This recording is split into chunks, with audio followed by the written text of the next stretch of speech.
లబ్ధం జరిగింది. వ్యాసం అంటే జ్ఞానము.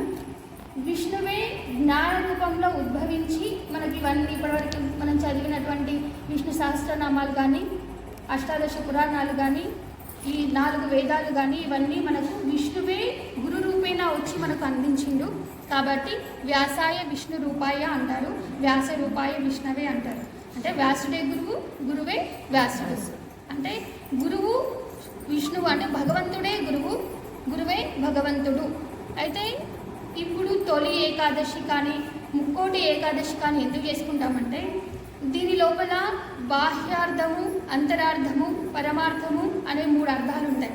బాహ్యంగా తీసుకుంటే ఈ చాతుర్మాస దీక్షని, తొలి ఏకాదశిని, మరి ముక్కోటి ఏకాదశిని ఉపవాసంగా అంటే భగవంతునికి దగ్గరగా ఉండండి, మనసా వాచ కర్మన, మనస్సుతో కానీ మాటతో కానీ శరీరంతో కానీ భగవంతునికి సమీపంగా ఉండేది ఇది బాహ్యార్థం. భగవంతుడు అంటే మనం విగ్రహం రూపకంగా చూసుకునే భగవంతునికి క్రతువులు చేయమని ఇప్పటివరకు మనం క్రతువులు చేశాం. పుష్పార్చన అంటే షోడశ ఉపచారాలు, పత్రం పుష్పం ఫలం తోయం అన్నట్టు ఎవరెవరికి ఏ విధంగా స్వామిని ఉపాసించాలనుకుంటారో, క్రతువులు చేయాలనుకుంటారో వారు ఆ క్రతువులకు సంబంధించిన పూజా ద్రవ్యాలను నివేదించడం ఇది బాహ్యార్థం. అయితే పరమార్థం బాహ్యార్థము, అంతరార్థం. అంతరార్థం తీసుకుంటే తొలేకాదశి రోజు ఉపవాసం ఉండాలి. అంటే ఏంటి?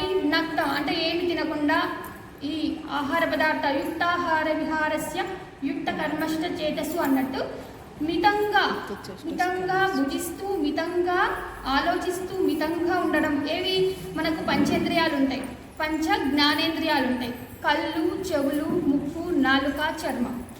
ఉపవాసం అంటే అందరూ ఏమనుకుంటారంటే నోటి ద్వారా ఆహారాన్ని తీసుకోకపోవడమే ఉపవాసం అనుకుంటారు. ఏం తినను ఈరోజు, నేను అన్నం తినొద్దు అన్నారు అని మిగతా పదార్థాలన్నీ తింటారు. ఈరోజు అన్నం మాత్రమే తినొద్దు అంటారు.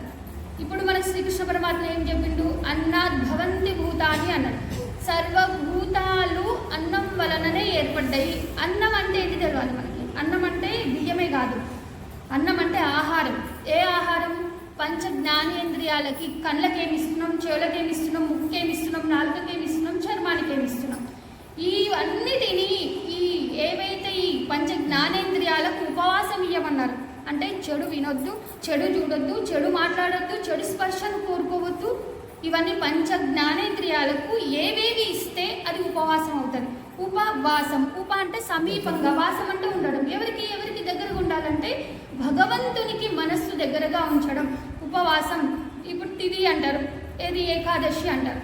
5 జ్ఞానేంద్రియాలు, 5 కర్మేంద్రియాలు, ఒక మనసు కలిపితే 11. ఈ 11నే తిథి ఏకాదశి అంటారు, 11 అంటారు. అయితే ఈ కర్మేంద్రియాలు పని చేయాలంటే ఏం కావాలి? జ్ఞానేంద్రియాలు గ్రహించి ఆహారాన్ని సేకరణ చేసి పెట్టాలి. అట్లా ఈ కర్మేంద్రియాలు, జ్ఞానేంద్రియాలు ఒక మనస్సుని ఎప్పుడైతే నిగ్రహించుకొని ఉంటామో అప్పుడే అసలైన ఉపవాసము.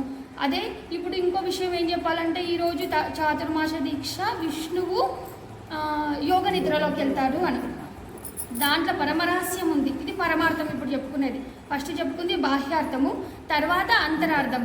ఇప్పుడు లోతైన విశ్లేషణ, అసలైన అర్థం మీది కాకుండా సర్వజ్ఞానులు, పండితులు, ఋషులు, మేధావులు, భగవత్ స్వరూపులు అందరూ బోధించేది పరమార్థమే. కాబట్టి పరమార్థం ఏం చెప్తుందంటే ఇప్పుడు విష్ణువు అంతటా ఉండే విష్ణువు ఎందుకు యోగ నిద్ర చేయాలి?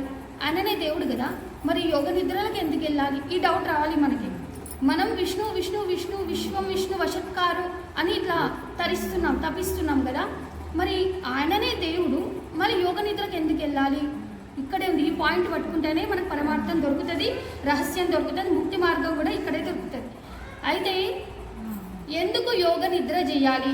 శివుడు యోగంలోనే ఉంటాడు, రాముడు యోగంలోనే ఉంటాడు, కృష్ణుడు యోగంలోనే ఉంటాడు, విష్ణువు యోగంలోనే ఉంటాడు, బ్రహ్మ యోగంలోనే ఉంటాడు. సర్వదేవత, ముక్కోటి దేవతలు యోగ స్థితిలోనే ఉంటారు. మరి యోగ స్థితిలో ఎందుకు ఉంటారు? పరమార్థం ఇదే. ఎందుకంటే తన స్వస్థితి ఏమింది? శ్రీకృష్ణ పరమాత్మ ఏం చెప్పిండు? అంతటా నేనే ఉన్నా, అన్నిట్లో నేనే ఉన్నా. అయిపోయింది. అయితే ఇంకొక నిమిషం ఫ్లో పోతుంది. చెప్పండి. సద్గురవే నమః. విష్ణువు యోగ నిద్రలో ఉన్నాడు విష్ణు మాయను జయించడానికి. ఇది ఒక చిన్న టిక్. విష్ణు యోగ నిద్ర ఎందుకు వెళ్ళాలి? మనకెందుకు యోగ నిద్ర చేయమన్నాడు? మనల్ని గ్రంథాలు ఓకే పారాయణం చేయాలి. ఎంతవరకు చేయాలి? ఆయనం వరకు చేయాలి. పారాయణం చేస్తున్నాం. ఇప్పుడు అందరం కూర్చొని సత్సంగం చేసి పారాయణం చేస్తున్నాం. ఈ పారాయణం ఏమవ్వాలి? ఆయనం కావాలి. అంటే ఇట్లా పారాయణం చేసుకుంటూ మనంతల మనమే సత్సంగత్వే నిత్సంగత్వే నిర్మోహత్వే నిశ్చలతత్వే జీవన్ముక్తి వరకు రావాలంటే మనం అసలైన పారాయణం చేయాలి. ఇక్కడ చేయాలి అందరం కలిసి. ఎందుకంటే సమాజం మంచిగా ఉండాలి, అంత ఐక్యతతో ఉండాలి. హిందూ ధర్మం కోసం అందరం ఐక్యతతో ఉండడానికి చేస్తూ కూడా నిస్సంగం అవ్వాలి. నిస్సంగం అంటే మన లోపల మనం పారాయణం చేయాలి. పరమాత్మ వైపు ప్రయాణం చేసే స్థితి గురువులు బోధిస్తారు. ఫర్